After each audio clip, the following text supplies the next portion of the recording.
حضور نبی رحمت صلی اللہ علیہ وآلہ وسلم نے ارشاد فرمایا، ما من مولود الا یولد علی الفطرہ فابواہ یہودانہ او ینصرانہ او یمجسانہ او کما قال النبی صلی اللہ علیہ وآلہ وسلم۔ حضور فرمایا ہر پیدا ہونے والا بچہ فطرت اسلام پہ پیدا ہوتا ہے۔ اب اس کے ماں باپ اس کو یہودی بناتے ہیں، اس کے ماں باپ اس کو عیسائی بناتے ہیں، اس کے ماں باپ اس کو مجوسی بناتے ہیں۔ تو گھر کا ماحول بچے کی ذہن سازی کرتا ہے، تو وہ فطرتاً مسلمان پیدا ہوا ہے، اس کی طبع کے اندر اسلام رکھا گیا تھا۔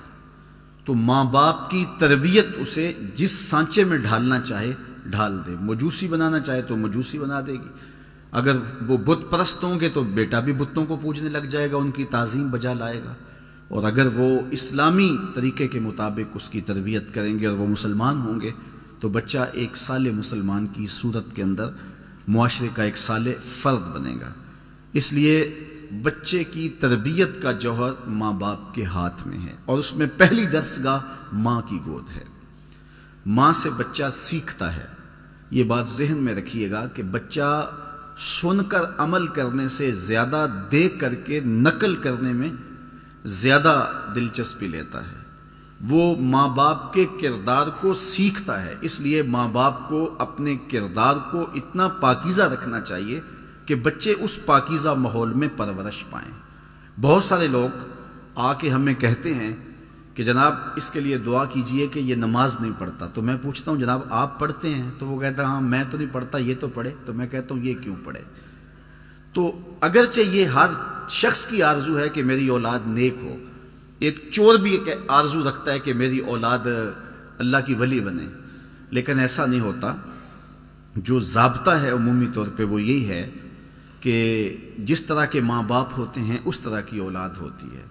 الولد سر لابیہ، جو اولاد ہوتی ہے وہ والدین کا راز ہوتی ہے۔ یہ کبھی کبھی ہوتا ہے کہ نیکوکاروں کی اولاد بھی بری ہو جاتی ہے اور بروں کی اولاد بعض اوقات اچھی ہو جاتی ہے، لیکن یہ قاعدہ نہیں ہے۔ قاعدہ یہ ہے کہ اچھوں کی اولاد اچھی ہوتی ہے، اچھی تربیت کے ماحول میں پلنے والے بچے صالح ہوتے ہیں، اور برے ماحول میں پرورش پانے والے بچے برے ہوتے ہیں۔ تو اس لیے اپنے گھر کا ماحول جب آپ اچھا بنائیں گے، فرمایا گیا گھروں کو قبرستان نہ بناؤ، چونکہ جب گھروں میں نماز پڑھو گے تو بچے تمہاری نقالی کریں گے۔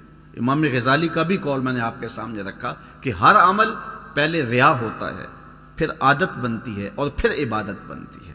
تو ابتداءً وہ امام غزالی کے قول کے مطابق ریا ہے، وہ سجدے میں بھی ایک آنکھ سے دیکھیں گے کہ ماں باپ دیکھ رہے ہیں، اور اس کے بعد پھر آہستہ آہستہ عادت بن جائے گی، اور پھر آہستہ آہستہ وہ عبادت بن جائے گی۔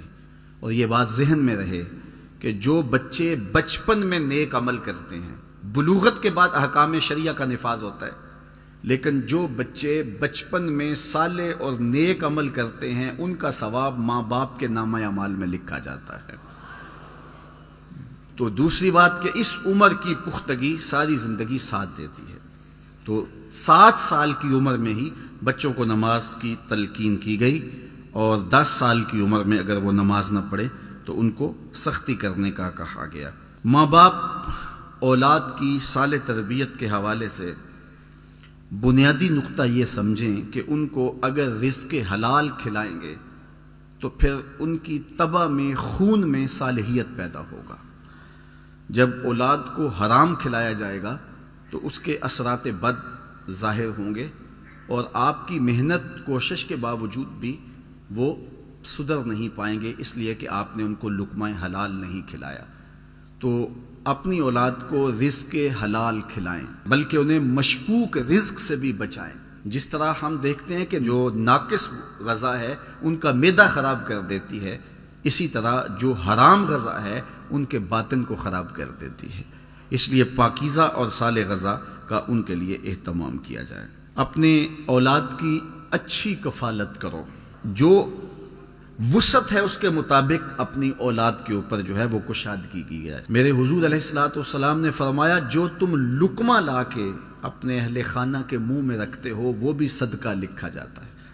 تو اپنی اولاد کے اوپر کشادگی کے ساتھ خرچ کرنا چاہیے، اور انہیں کشادگی بھی دینی چاہیے، لیکن انہیں قناعت اور توکل بھی سکھانا چاہیے۔